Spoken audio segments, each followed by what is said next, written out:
La santé, c'est bien dormir, bien manger, bien bouger. Et puis tu peux pas en zapper un. L'entraînement, c'est de l'entretien, c'est de l'hygiène. Pouvoir aussi réconcilier la société avec la vision d'un accouchement. J'apprécie le processus, ça fait toute la différence.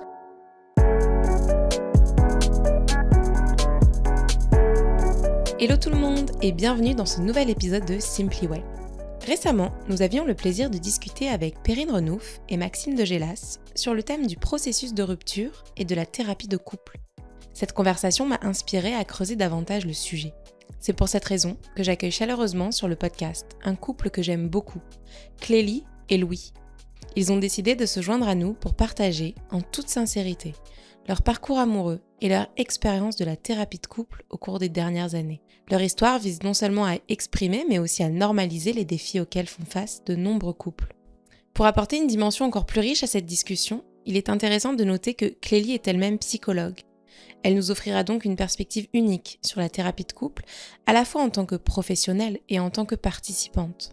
De son côté, Louis viendra équilibrer la conversation avec son point de vue et vécu masculin dans la relation et son expérience de paternité, mettant ainsi en relief les nuances et particularités de chaque partenaire au sein d'une relation. Alors à vos casques, il est temps de transformer votre vie, un épisode à la fois. Salut tous les deux. Salut Charles. Est-ce que vous pouvez vous présenter individuellement pour nos auditeurs? Donc moi, je suis Clélie, je suis en couple avec Louis. On a un enfant de 4 ans et un autre qui est en route dans mon ventre. Et puis en parallèle, je travaille dans une clinique en tant que psychologue. Donc je me ferai un plaisir de pouvoir aussi partager mes connaissances, expériences, que ce soit personnelles ou professionnelles. Super. Et toi, Louis? Je m'appelle Louis, je suis conjoint de Clélie. Je travaille dans une agence d'importation de vins spiritueux et je suis le papa de Victor que j'ai eu avec Clélie et puis fier et très content d'arriver au deuxième. Du coup, aujourd'hui, on va parler du couple, on va parler de la thérapie de couple et de tout ce qui a trait à la relation. Si je devais te poser une question, Clélie, ce serait quoi pour toi la fondation du couple? La fondation du couple, je pense que ça passe par plusieurs phases de la relation pour qu'il y ait une structure solide, on va dire, à un moment donné. Et quand je parle de phases, je pense tout de suite à 3 phases en particulier. Ouais.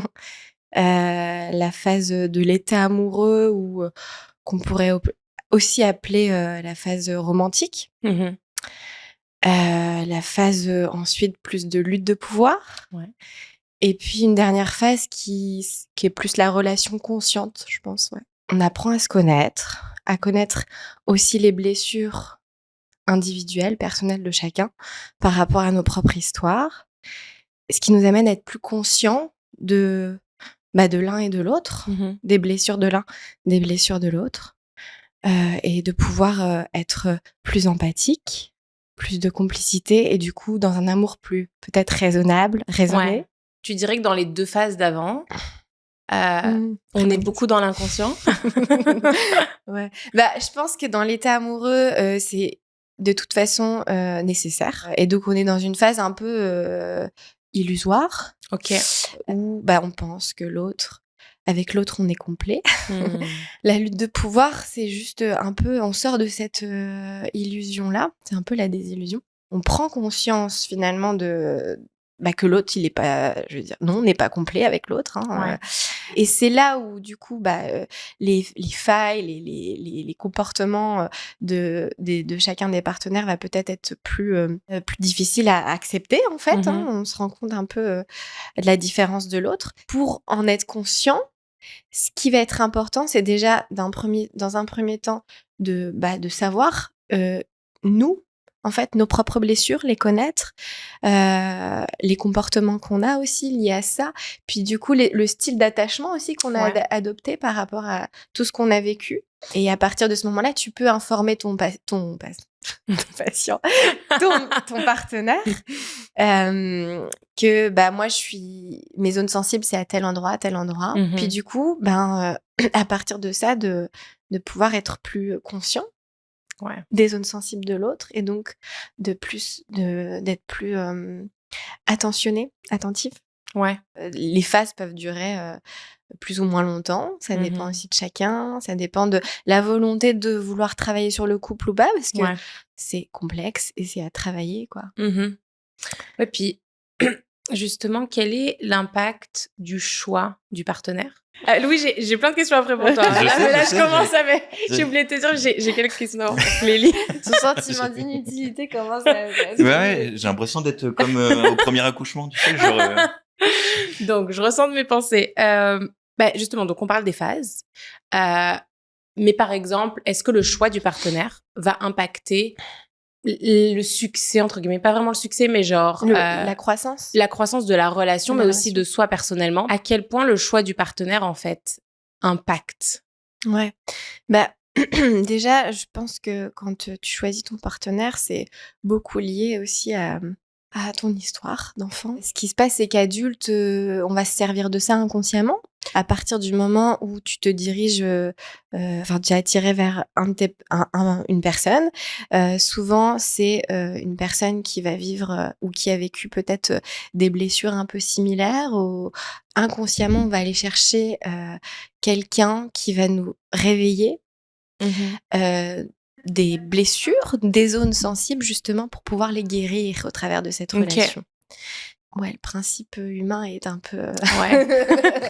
quand même. Mais en fait, c'est vraiment un principe de croissance.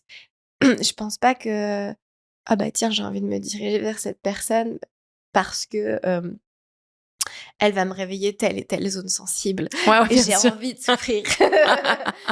Non, je pense que la relation consciente, elle nous amène à ça, en fait. Et alors, du coup, Louis et Clélie, vous êtes ensemble depuis combien de temps? Ça fait un paquet d'années. Je sais pas si ça fait un paquet d'années. Non, ça fait 6 ans, 6 ans et demi. 6 ans et demi, ok. Et comment est-ce que vous avez vu votre relation évoluer depuis le jour de votre rencontre jusqu'à aujourd'hui? Je pense que c'est surtout par le passage des différentes phases. La première qui est un peu la lune de miel, tout va bien, c'est magnifique, c'est joli. Je pense qu'on met le partenaire sur le piédestal. Après, il y a eu aussi cette lutte de pouvoir, clairement, qui a duré quand même un certain temps. Et peut-être que là, on en est sorti ou on est en phase de sortie. Oui, ça demande beaucoup de travail pour nous, en tout cas dans notre relation, de pouvoir amener plus de conscience. Je pense qu'il faut aussi qu'on accepte que ce sera pas... de sortir aussi peut-être de nos idéaux. Complètement. En tout cas, je vais parler pour moi, parce que toi, je sais pas comment tu le vois, mais de l'image que je pourrais me faire du couple parfait. Et donc, de pouvoir accepter aussi que peut-être ça restera difficile parfois, en fait. Donc j'en ai bien conscience d'un côté, puis personnellement, c'est plus difficile à vivre parfois aussi. Surtout quand il y a les émotions qui entrent en jeu. Qui embarquent. Ouais. Et du coup, tu disais que vous faites, que c'est du travail, que vous faites des efforts à ce niveau-là. Est-ce que vous pouvez m'en parler un peu plus de ce que vous faites? Ouais, en fait, depuis 1 an et demi, on fait un suivi avec une psychologue en thérapie de couple qui a permis vraiment de pouvoir dépasser un petit peu cette problématique parfois qu'il y a dans les couples, donc la confrontation qu'il puisse avoir ou la non-compréhension de l'autre, et de en fait tout doucement de trouver un consensus, en fait, de comprendre l'autre, de pouvoir avancer. Ça nous a beaucoup aidé, ça nous aide encore beaucoup. Puis il y a quelque chose, moi, qui me vient, c'est qu'on a mis beaucoup de temps à voir l'évolution, la progression.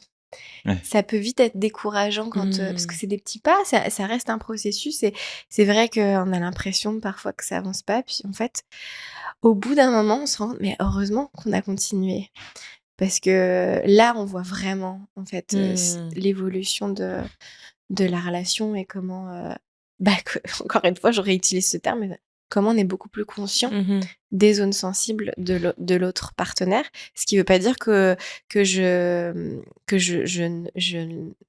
j'allais dire attaquer, mais c'est pas ce terme-là, que je n'appuie pas dessus. Ouais. Hein, je continue Ouais. à appuyer. On n'est pas parfait. Hein. Et toi aussi, mais on arrive beaucoup plus à en prendre conscience et du coup à sortir de nos mécanismes et nos comportements peut-être nocifs, destructeurs hein, Mm. qu'on pouvait avoir. Et c'est de la transformation lente, Ouais. progressive, mais on le voit à un moment donné et là ça amène c'est encourageant quoi. Complètement, ouais. Mm. Puis je suis d'accord avec toi sur ce que tu disais tout à l'heure de ce qu'on peut voir, l'idéalisation autour du couple. Puis comme quoi on parle pas assez du fait que justement ça demande un travail et des efforts et de s'investir, si c'est le choix qu'on a fait de vouloir s'investir dans la relation avec la personne. Il y a quelque chose, je trouve, quand on entend thérapie de couple, ça, je trouve qu'il y a une connotation négative un peu, comme si c'était un échec de la relation. Là où au contraire, je trouve que ça veut dire que Mm. il y a une envie justement d'aller travailler ça et de sortir potentiellement d'une impasse dans laquelle on est. Il faut être courageux pour accepter de toucher à sa vulnérabilité puis de la partager. Tout à fait.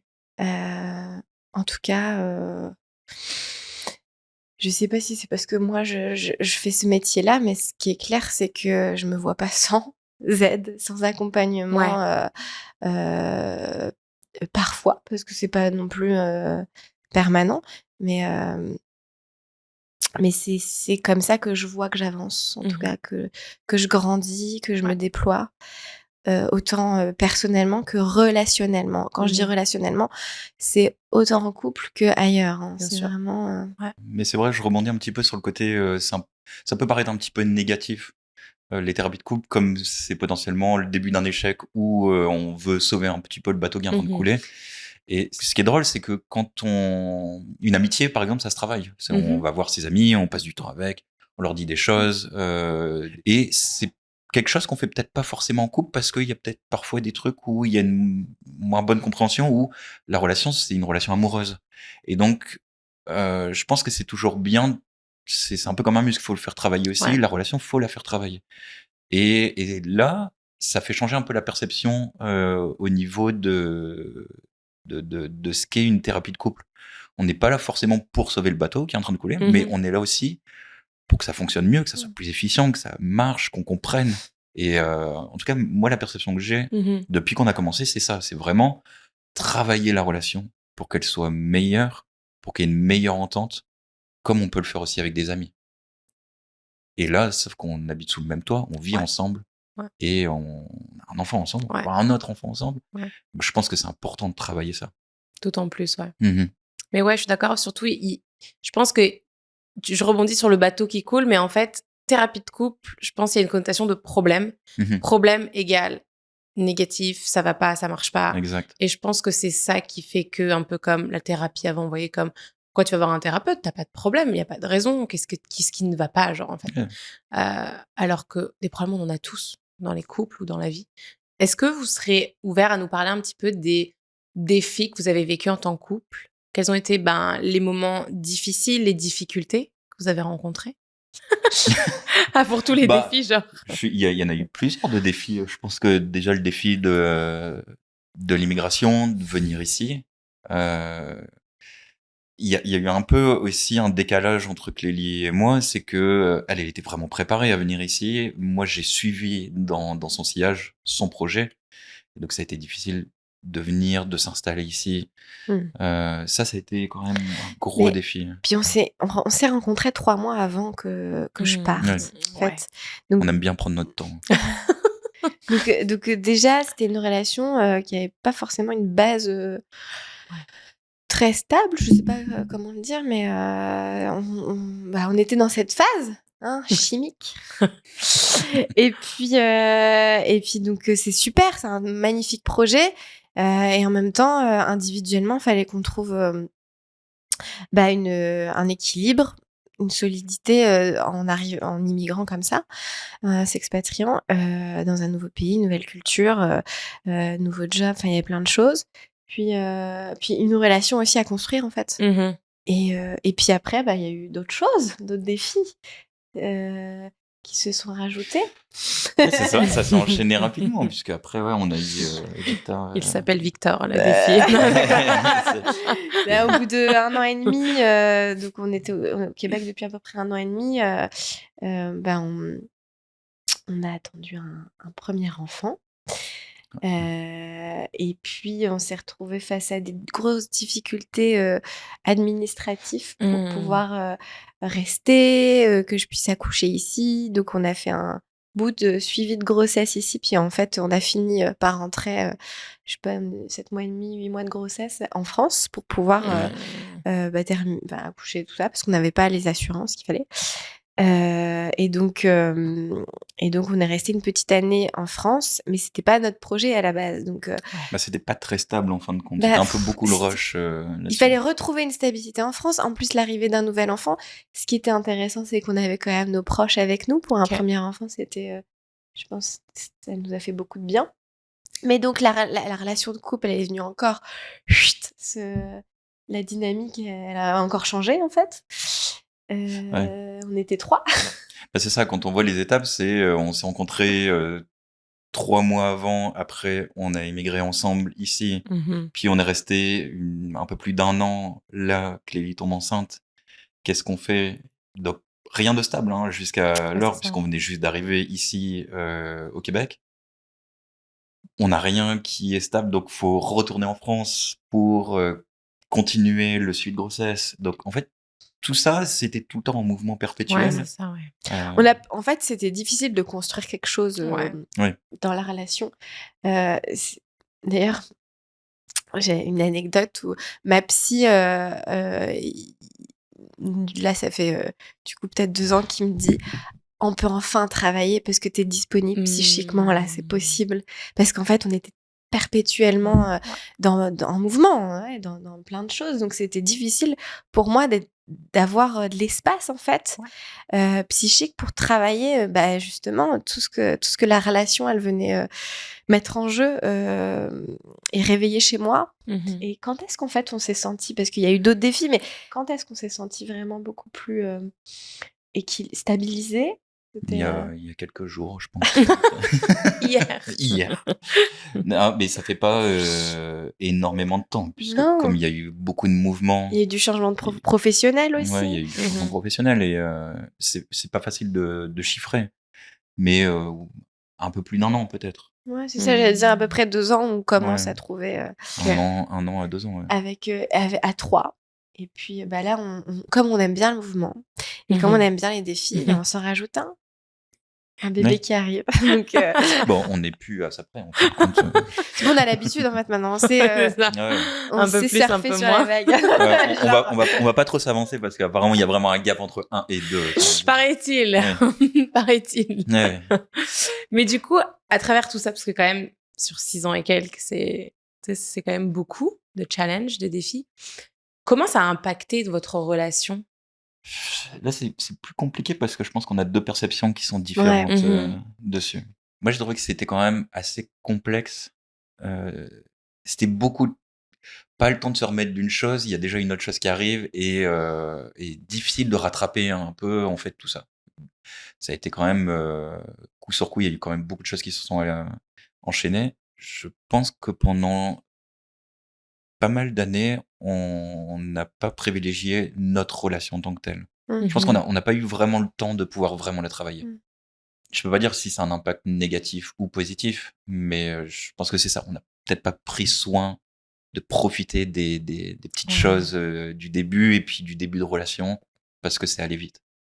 Alors moi, j'aime beaucoup en fait le mouvement. J'aime beaucoup prendre des risques, me challenger, découvrir. Je suis vraiment curieuse. Mais donc j'ai cette tendance-là. Donc je pense que je retrouvais un certain épanouissement aussi à pouvoir vivre tout ça. J'ai pas vraiment de comparaison, mais j'ai le sentiment qu'on a eu de la difficulté à construire vraiment une relation à 2 solide, en fait, de confiance. Et on est en train de le faire. Mais du coup, je nous trouve forts.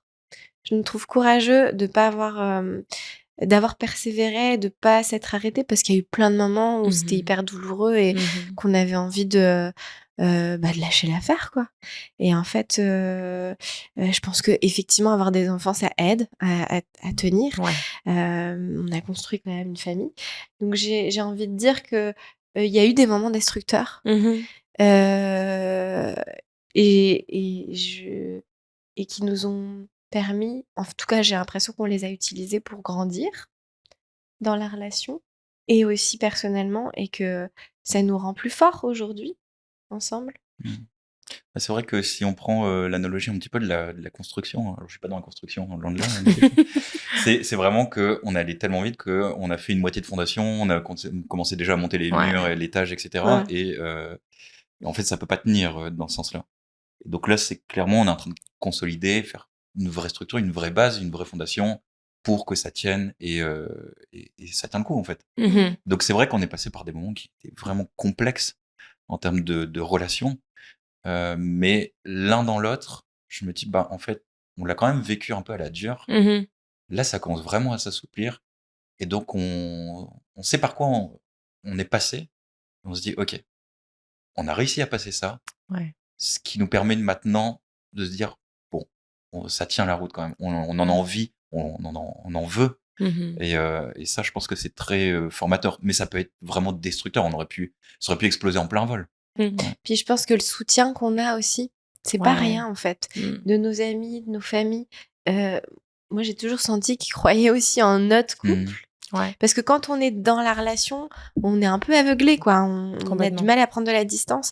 Et nos proches ont plus de distance, donc ils voient ce qui se passe. C'est pas l'un plus que l'autre, c'est les deux là qui sont en train de se réveiller des zones tellement douloureuses.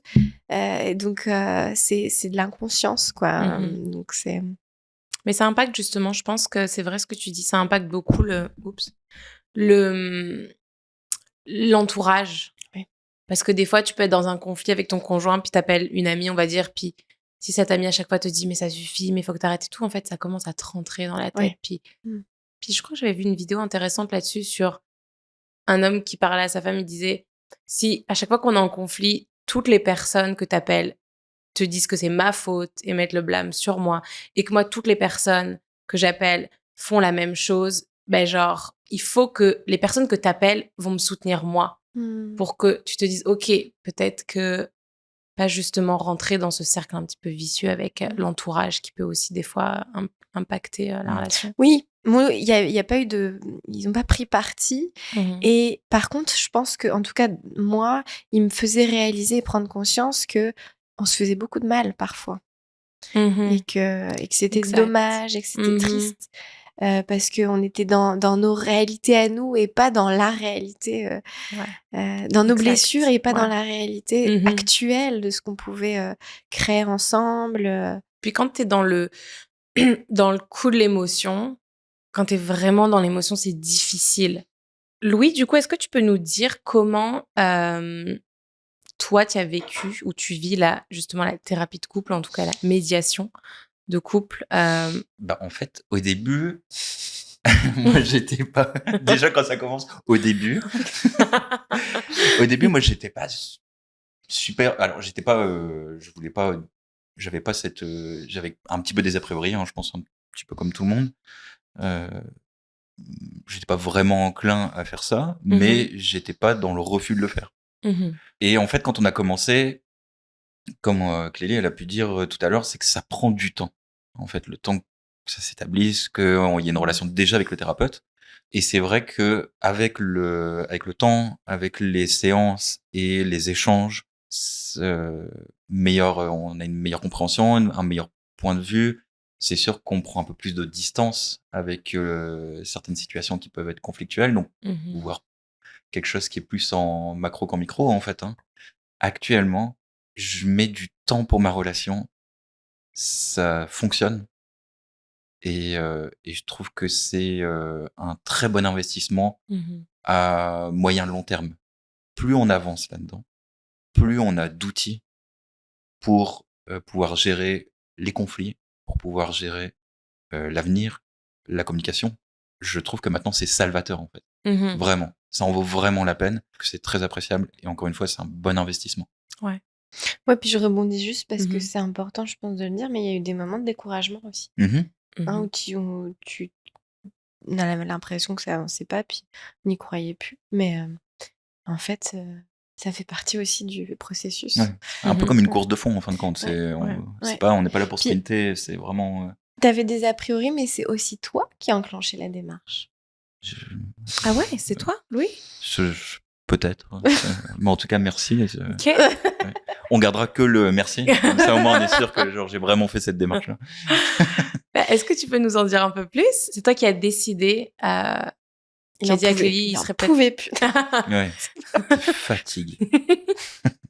Tu t'es dit que ce serait peut-être intéressant parce que toi, tu n'y avais pas pensé, Clélie? Ben, moi, je me souviens que on en parlait, mais qu'on ne faisait pas la démarche de s'engager dans une thérapie de couple, d'appeler, de faire des recherches. Mhm. Et un jour, il y a eu des moments où parfois on pensait à la séparation. Hein.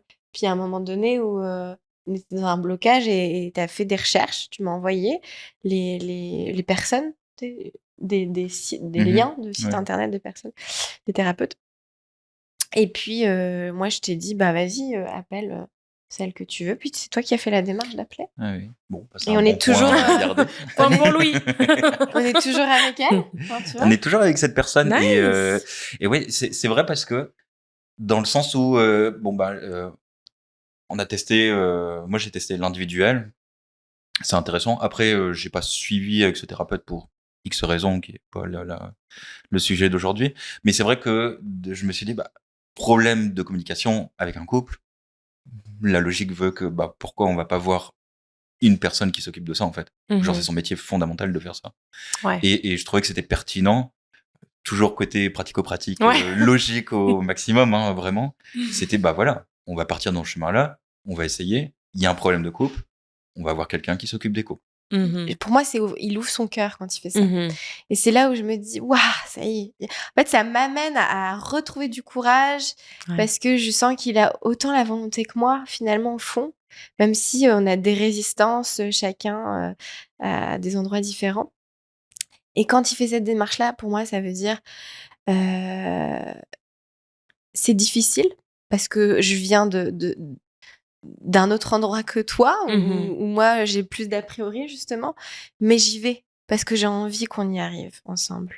Donc ça me touche beaucoup. Je suis vraiment touchée, puis ça me donne le courage de continuer de travailler ensemble, quoi, sur la relation. Ouais. Puis justement, c'est vraiment ce mot, la volonté, genre. Ouais. La volonté de l'autre, de voir que il a envie et toi, du coup, ça te donne envie. C'est dans ces moments-là où je trouve que le choix du partenaire a un impact sur le succès ou non de la relation. C'est d'avoir cette personne qui a cette volonté, qui te pousse, toi, à avoir aussi la volonté. Ouais, je pense que tu C'est peux pas plus- avancer toute seule. C'est ça. Ou tout seul. Ou tout seul, ouais. Je pense qu'à un moment... Ah, c'est ça que je voulais dire tout à l'heure. C'est que la thérapie de couple, à un moment donné, elle a des limites aussi. Ouais.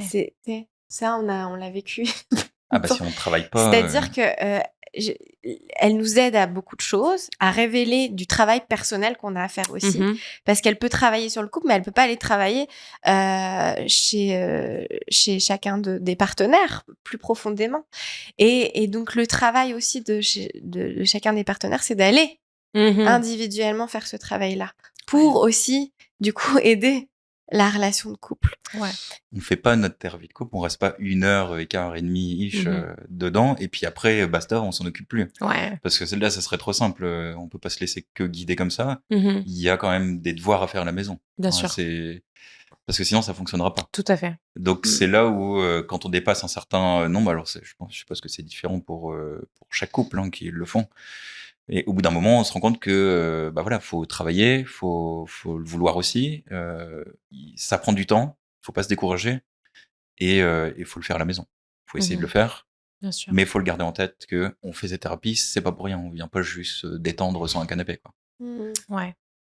Mais c'est sûr que ça demande vraiment de la volonté des deux, quoi. Il y a toujours un moteur, de toute façon, et un suiveur.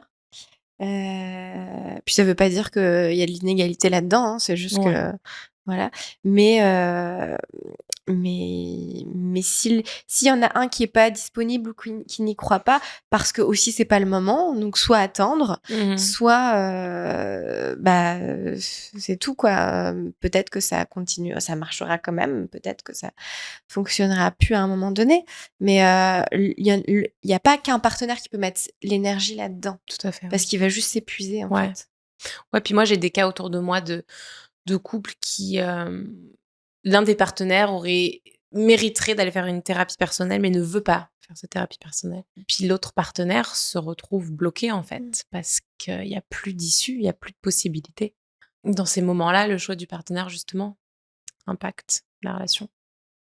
Du coup, est-ce que toi Louis, comment t'as vécu justement la transition vers la paternité?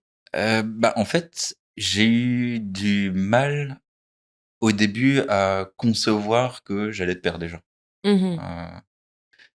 Déjà, il y avait ce fait-là. Et puis, je pense que en tant qu'homme, on a un petit peu du mal à quitter l'adolescence tardive. Non pas que je me levais à 14h et puis je mangeais des cornflakes en jouant à Minecraft. C'est pas ça. C'est pas ça du tout. On passe vraiment, on va s'occuper, on va être responsable d'une autre personne. Et puis, le mot être papa, je pense que déjà, c'est un gap quand même dans la vie. Ouais. On n'est plus en bas, on devient l'intermédiaire. Là. Quelqu'un en dessous de nous, on avance un petit peu aussi dans l'âge. Donc ça, pour moi, c'était un peu difficile. C'était d'avoir du concret tant que c'était pas là devant moi. Et après, ça a été un mélange d'émotions quand on a eu notre premier enfant. Quand il est arrivé, quand il est né, c'était un mélange de peur,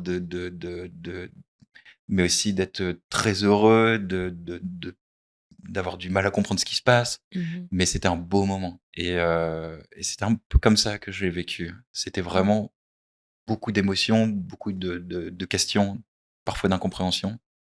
Et pas vraiment de préparation là-dessus. En fait, on n'en parle pas vraiment en fait, en tant que... Pour les hommes. C'est vrai. C'est un peu... c'est vrai. Tu vas être père, génial. Est-ce qu'il y a des petits trucs et tout à savoir? Non. Ouais, c'est vrai. On dit pas au futur père, genre, t'inquiète, ça va bien se passer. Il y a des moments, ça peut faire peur. La première année, ça va être sport. Si tu fais du jogging et tout, attention, là, c'est le marathon, clairement. C'est un super trail que tu vas faire. Ouais. Mais j'aurais vraiment aimé avoir plus peut-être de littérature ou des choses qui sont concrètes pour les hommes. Ouais. Je voulais juste rajouter une petite anecdote. Non mais anecdote parce que c'est une rencontre avec d'autres personnes. Il s'est passé deux choses. J'ai rencontré des hommes qui doivent avoir, je sais pas, la quarantaine, qui avaient déjà des enfants, et on a fini par parler en fait d'enfants. Moi, j'aurais dit voilà, ma femme est enceinte, je vais avoir, c'est mon premier enfant. Et eux m'ont dit nous on a déjà, et on est tombé sur la discussion de en fait comment ça se passe. Et ça, c'était quand même important d'avoir cette discussion avec ces personnes-là. C'était non seulement ils m'ont dit quelque chose qu'on n'a peut-être pas conscience avant, c'est déjà connaître l'amour inconditionnel pour une autre personne que soi-même. Sans s'aimer énormément soi-même en fin de compte. Mais vraiment pouvoir aimer inconditionnellement une autre personne, qui est en l'occurrence l'enfant qu'on va avoir ou qu'on a. Mais c'est aussi que on peut pas être attaché tout de suite à cet enfant. Ça arrive que on tombe pas amoureux comme ça d'une personne. C'est genre en fait, moi ça a mis du temps quand on a eu notre enfant, quand il est né. Donc décharge d'émotions, clairement, c'est plein de choses qui se passent. Mais c'est aussi, ça a duré un certain temps, plusieurs mois avant qu'il y ait cet attachement, avant que j'ai conscience d'avoir cet amour pour cette personne, cette nouvelle personne qui rentre dans ma vie. Ça peut faire peur aux gens de dire en fait, je suis pas sûr de l'aimer, je ressens pas forcément grand chose. Et au fil du temps, en fait, c'est juste incroyable. C'est juste, on a appris à se connaître. Maintenant, on joue, il est indépendant, il est tranquille, il a sa voiture, tout ça. Bientôt libre. Mais en gros, c'était pour venir là-dessus, c'était vraiment ça. Il y avait vraiment ce gap, c'est qu'on peut aimer inconditionnellement une personne autre que soi-même, mais on peut aussi ne pas l'aimer tout de suite quand il arrive. C'est beau ce que tu dis parce que c'est vrai que l'enfant, il nous appartient pas. Mhm. C'est aussi un individu à part entière et on apprend à se connaître. C'est ça. On a mis 2-3 jours à donner quand même le prénom. J'ai mis une semaine, Ouais. alors. Donc on a eu besoin d'apprendre à le connaître. Ouais. C'est Mais ça. c'est vrai que ça prend du temps. Au début, on avait mis un code barre. Puis pour finir, on s'est dit, bon, on va pas laisser ça parce que c'est un peu compliqué. Hein. Un QR code avec ton Ouais. iPhone. Il n'y avait pas encore cet engouement du QR code, mais pour finir, ouais, c'est... Non, ouais. Mais l'attachement, moi aussi, on en avait parlé, Louis, mais moi aussi, je l'ai pas vécu tout de suite avec mon fils. Ça a pris plusieurs semaines. Puis c'est bien d'en parler parce que c'est pas la même chose pour tout le monde. On n'a pas tous l'amour tout de suite inconditionnel. Que ce soit pour l'homme ou la femme. Pour l'homme ou la femme, ouais. Ouais. Puis, Et qu'on draine cette idée depuis tellement de temps. Oh mon en Dieu. disant, je pense qu'on sacralise un petit peu la naissance d'un enfant. C'est génial, tout est bien. Je suis tout de suite amoureux de lui. C'est magnifique. C'est des roses partout. Mais la réalité, en fin de compte, et c'est bien de mettre les pieds dans le plat hein, là-dedans. C'est clairement, ça se passe pas comme ça en fait. clairement. Clairement, c'est le pour et le contre. C'est clairement du pour à 100%. C'est génial. Mais c'est pas aussi beau que on le dit. Qu'on le dit, ouais.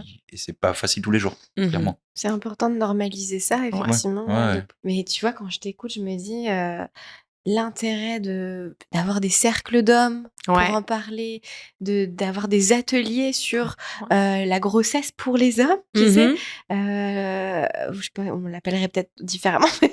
Le suivi de grossesse, vraiment. Le postpartum pour hommes, mais du coup aussi on l'appellerait différemment. Mais ouais, en fait, moi j'entends beaucoup de solitude dans ce que tu dis, tu vois. C'est vrai, hein. Je sais pas si c'est ce sentiment-là. Bah c'est ça, on se dit quand même, tu vois, il y a le cercle des alcooliques anonymes, pourquoi il n'y a pas les pères anonymes, tu vois, c'est pas au bout de 3 mois. Vous restez anonyme, c'est bon. T'as une petite pièce comme ça en disant, ouais, bah ça y est, 3 mois que je l'aime quand même. 3 mois, les gars. Bravo. D'ailleurs, Victor, si tu regardes cette vidéo en l'an 4000, on t'aime très fort, hein, sache que ça... C'est pas par rapport à toi, c'est lui, hein, ça lui appartient. Moi, je t'aimais tout de suite, ok. La grossesse est magnifique, hein, sachez-le. Non, mais oui, c'est vrai parce que je trouve en plus que ça aiderait les femmes si les hommes avaient aussi ces cercles-là parce qu'ils seraient mieux informés, plus entourés et du coup s'impliqueraient beaucoup plus consciemment et avec de l'information pour aider la femme, pour soulager la femme dans cette expérience-là. Mais oui, c'est vrai qu'il y a beaucoup de solitude pour les hommes, mais c'est vrai que je l'avais jamais vu comme ça. Moi, quand je l'entends, c'est vraiment ça. Ça me frappe, ouais. Du coup, toi, Clélie, comment t'as vécu la relation de couple pendant ta grossesse et les attentes que tu pouvais avoir aussi vis-à-vis de lui, etc. On est en plein dedans. Et pendant cette nouvelle grossesse, du coup. La première grossesse, moi, j'étais très excitée parce que j'étais très heureuse, en fait. Puis, effectivement, ça a réveillé des attentes que je m'attendais pas forcément à avoir ces attentes-là. On va dire même que, et je le vis encore aujourd'hui dans cette deuxième grossesse, ça amplifie des besoins et des attentes que je peux avoir de la relation. C'était pas simple dans la relation. Puis moi j'avais aussi un idéal de comment ce serait et puis ça répondait pas du tout à mon idéal en fait, mais ça m'a fait grandir. Ça m'a fait grandir parce que j'ai choisi un homme qui qui justement répond pas à certains besoins et tant mieux parce qu'en fait grâce à ça, en tout cas aujourd'hui je m'en rends compte, ça me permet vraiment d'apprendre à m'occuper de moi. Pour revenir à la grossesse, ça a amplifié ce besoin-là. Donc dans la première grossesse, j'étais un peu perdue avec ça. Il y a eu quand même des conflits, c'était difficile, hein. Je me suis sentie seule. Et puis aujourd'hui j'ai plus conscience de tout ça. Ça m'empêche pas que les besoins que j'ai toujours et dont j'essaie de m'en occuper avec moi, enfin par moi-même, se réveillent quand même, s'accentuent dans cette nouvelle grossesse. Et ça reste un enjeu qu'on essaie de travailler justement ensemble en ce moment d'ailleurs. Je me sens moins seule parce que j'en ai plus conscience, parce que j'ai plus de ressources. Je sais qu'il peut pas répondre en fait à ces besoins-là, en tout cas. Donc c'est aussi un deuil peut-être à faire de cet idéal, Ouais. hein, parce que même si je sais que j'aurai jamais cet idéal, même peut-être avec quelqu'un d'autre, de toute façon, je pourrais jamais avoir cet idéal. Bah, n'empêche que dans cette nouvelle grossesse, c'est encore en processus de deuil, Bien quoi, sûr. Mm. comme la relation de couple qu'on pourrait idéaliser. Il y en a beaucoup, je pense, des idéaux qu'on Ouais. doit être en deuil Mm. dans la relation. Du coup, est-ce que comment en fait vous arrivez à vous retrouver en tant qu'individu seul, mais aussi en tant que couple après l'arrivée de Victor et pendant cette seconde grossesse? Je pense qu'en tant qu'individu, on a nos activités dans notre coin, hein. Je Mmh. pense que c'est ça aussi de se retrouver soi-même, d'avoir un temps pour soi, et en tant que couple, je pense, c'est surtout qu'on partage des moments, ensemble. On essaye d'avoir des moments que nous 2, permet de nous retrouver, de pouvoir parler sans se faire couper la parole, hein, parce que ça chaque parent doit le savoir au bout d'un moment, c'est que, bah, en fait, on fait des bribes de phrases et puis on sait plus où on en est. Mais je pense que c'est vraiment ça, ouais, de pouvoir se retrouver à 2 une fois de temps en temps. Mmh. Ouais, mais c'est une bonne question parce que je pense que pour être disponible dans la relation, on a besoin d'avoir pris du temps pour soi. Mmh. Et donc effectivement, il y a des moments où en fait, bah, on a eu notre journée de travail, il y a la routine avec Victor, tout ça, plein d'autres choses. Puis, parfois le soir, on est, dans notre bulle, Mmh. en présence, peut-être l'un à côté de l'autre, mais dans notre bulle ou Mmh. pas, hein, il y en a peut-être un qui est ailleurs. Et puis à un moment donné, on arrive à se connecter parce qu'on a pris notre espace à nous. Puis parfois, parfois ça ne se fait pas forcément. Mais en tout cas, ce qui est sûr, c'est que on prend soin de se faire des rencarts, des dates. Qu'on n'a pas eu au début, Heu, en fin de compte, ouais, ouais, ouais. on se rend compte. Ouais. Oui. Mmh. Donc on s'arrange, on essaie de faire ça peut-être une fois toutes les 2 semaines, quelque chose comme ça. Mmh. Des moments aussi où on est dispo et que Victor, il est à la garderie, hop, on essaie de moi, souvent, je pense que je suis le moteur et c'est OK. Puis souvent, tu es OK aussi Mmh. ou tu pas OK, puis et puis c'est OK pour ça. Et puis voilà. Pour finir, je dis juste: «Bah, non». Parce que moi, c'est vrai que j'aurais tendance à souvent avoir envie Ouais, d'être en lien, en connexion avec toi. ouais. On parlait tout à l'heure des moments difficiles et des défis que vous avez rencontrés. Est-ce que vous diriez que hem, les moments difficiles, au final, ont aidé à renforcer votre couple? Est-ce que l'adversité peut aussi Mmh. justement, permettre au couple de grandir et de devenir plus fort? Mmh. Je pense, ouais. Je pense que comme on avait pu échanger tout à l'heure, on a quand même rencontré des difficultés au début. Je pense que ça a renforcé en se disant: «OK, on est passé par là, heu, on est encore ensemble, ça fonctionne. On a fait quand même des choses qui étaient compliquées, mais encore une fois, on est là». Ouais. Puis d'être allé chercher de l'aide.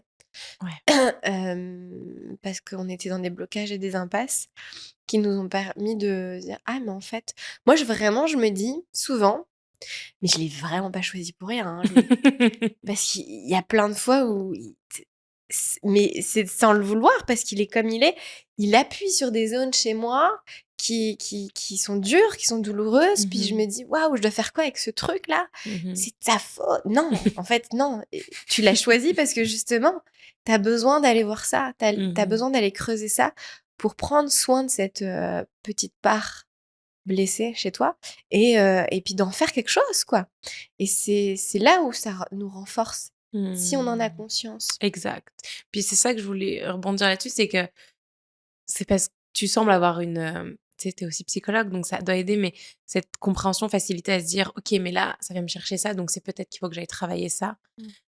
Et je trouve ça super intéressant de le voir comme ça parce que je pense qu'automatiquement, naturellement, on le voit comme, «Wow, ça me fait mal, c'est de sa faute» et il y a tout de suite la rancœur et alors que si on prend le problème dans l'autre sens de: «Pourquoi ça me fait mal et pourquoi je ressens ça? Peut-être qu'il faudrait que j'aille chercher plus loin, personnellement». Beh, ça aide aussi, je pense, le couple parce que tu en veux moins Ouais. à l'autre, puis toi, tu avances aussi toi-même avec tes propres, heu, choses à régler. C'est une version optimiste. Mais, C'est une version optimisée. Ouais, c'est ça, c'est ce que j'allais dire. Ouais. mais c'est vrai que la thérapie, le travail de couple nous aide à mettre en lumière ça, en fait, Ouais. beaucoup. La responsabilité de chacun Mhm. au sein du couple. Au fond, en fait, on s'aime, Mm. mais que dans nos comportements, nos réactions, on vient titiller l'autre, en fait. Ouais. Provoquer des choses, mais c'est pas on n'a pas cette volonté-là à la Mhm. base. Mhm. Et donc, c'est aussi à chacun de nous de prendre soin de ce qui est en train d'être réveillé. Puis, encore une fois, d'en informer l'autre, de lui dire, ah, mais là, Mhm. tu vois, c'est ça que je vis. Parce que sinon, effectivement, la rancune s'installe. Ouais. S'il n'y a pas de communication à cet endroit-là, d'où, je pense, l'importance de s'ouvrir à chacun, tu sais, notre vulnérabilité, d'ouvrir nos cœurs. Mhm. Un thérapeute ou un médiateur, je trouve, aide à ça, à se sentir suffisamment en sécurité pour pouvoir s'ouvrir de cette manière-là. Mhm. Mais bon, il y a peut-être des couples, et sûrement même, qui y arrivent très bien sans. Ouais. Du coup, de votre expérience, euh, quel conseil vous donneriez pour maintenir justement la complicité, maintenir le couple? Ce serait quoi pour vous les conseils, genre, que vous auriez peut-être aimé qu'on vous donne ou alors que vous pensez qu'il serait important à donner? Ça peut paraître un peu random, mais genre la communication, clairement, parce que et je reviens un petit peu sur ce que tu as dit, et c'était on fait pas du mal consciemment, on veut pas faire du mal à Mhm. l'autre, hein. Clairement, on attend qu'une chose, c'est l'harmonie et puis que ça soit agréable.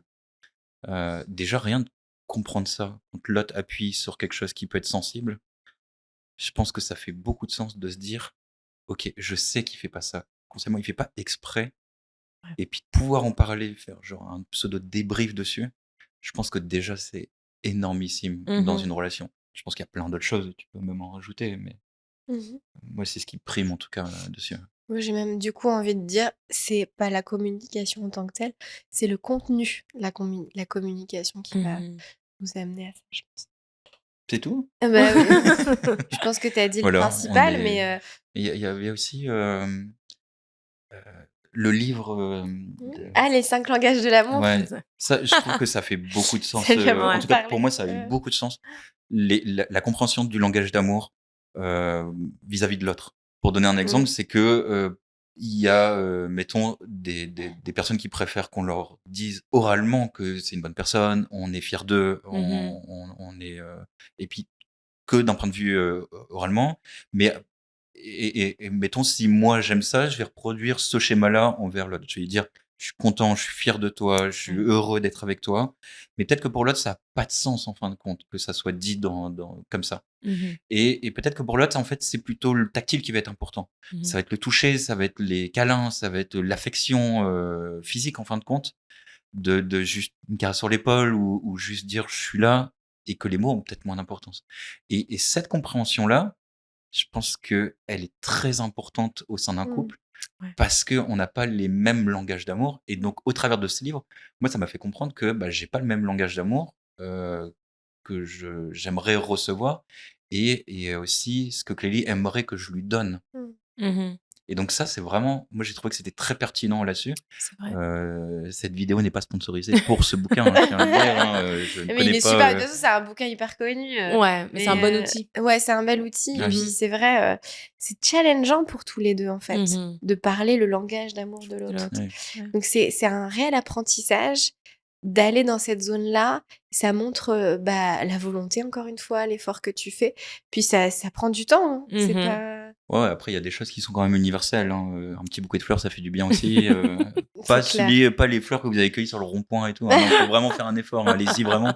Pas le truc aussi du dépanneur avec le plastique, hein. Donc, au moins retirez-le. Enfin, Quand même, mettre un des ruban, quelque chose. voilà, mettre un ruban, genre un petit déjeuner Mais- de temps en temps au lit, ça fait du bien aussi, hein.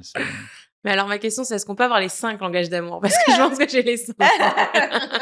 Alors, je vais regarder le livre, on va couper à ce moment-là, je vais revenir, et puis là, je les saurai, mais je pourrais les savoir. Mais je pense on a tous les 5, mais il y en a qui priment, quoi. Ouais. Tu vois. Du coup, quel serait votre mot de la fin?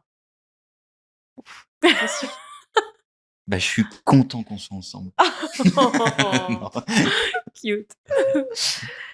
Le mot de la fin, la relation, c'est un endroit magique et en même temps complexe. Il y a 2 personnes et il y a un espace relationnel. Et donc, on est à 3 finalement. Et que chaque partenaire va investir des choses dans cet espace relationnel. Et ce qui va être le plus complexe, c'est d'en prendre soin. Et ça peut découler à quelque chose d'incroyable et magique. J'aurais pas dit mieux. Est-ce que tu as un mot de la fin, Louis? Je rejoins quand même Clélie là-dessus. C'est qu'en effet, construire une relation, d'être avec une personne et grandir avec cette personne, c'est très formateur. Clairement, ça permet de... ça peut paraître un peu banal, ce que je vais dire, mais à 2, on va plus loin que tout seul, ou on va plus vite, clairement. Et je trouve que si c'est bien travaillé, si c'est travaillé, si l'amour est travaillé, si le couple est travaillé aussi, et que ça a des bons fondements et que ça a bien été fait aussi, je pense qu'on peut grandir et évoluer et se développer aussi, en tant qu'individu, mais en tant que couple. Et je trouve que ça a beaucoup d'importance pour l'évolution en tant qu'être humain, en fin de compte. Ouais.